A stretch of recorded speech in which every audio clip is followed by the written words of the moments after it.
Nhiều đêm thức trọn nhớ thương em, nhớ quá làm sao biết ngỏ tim. Thấy chăng em nào mơ với mộng, nên tình hai đứa vẫn chưa yên.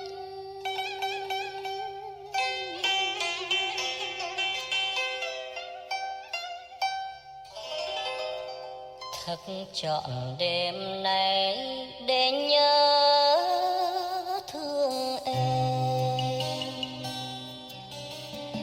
Anh nghe tình yêu nhắc nhở em,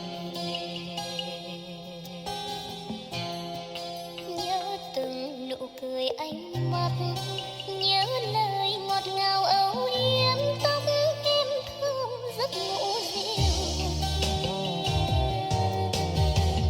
Biết giờ này em còn nhớ anh không?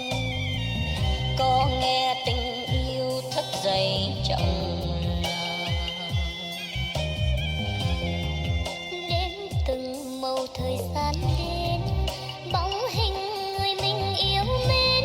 Ôi nhớ gì hơn nhớ người yêu.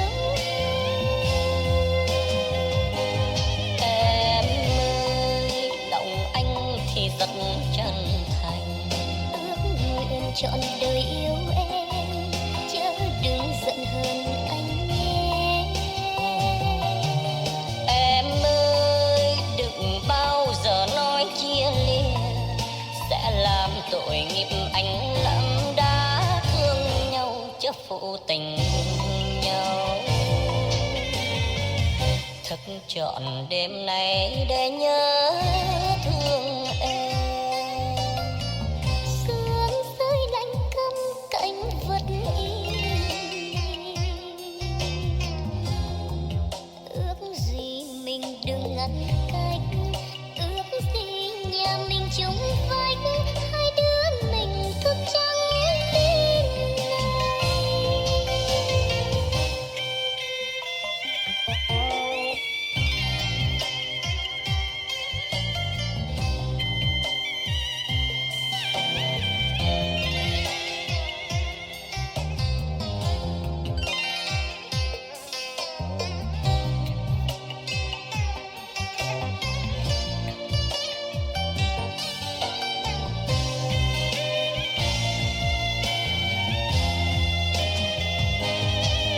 Em ơi, lòng anh thì rất chân thành, ước nguyện trọn đời yêu em, chớ đừng giận hơn anh nhé.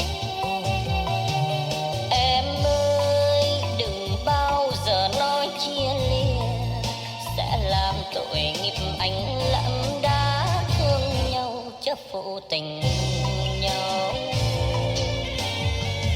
Thức trọn đêm nay để nhớ thương em. Sương rơi lạnh câm cánh vật im lìm, ước gì mình đừng ngăn cách, ước gì nhà mình chung vách, hai đứa mình thức trắng đêm nay. Ước gì mình đừng ngăn cách, ước gì nhà mình chung vách, hai đứa mình thức trắng đêm nay. Ước gì mình đừng ngăn cách, ước gì nhà mình chung vách, hai đứa mình thức trắng đêm nay.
vào đời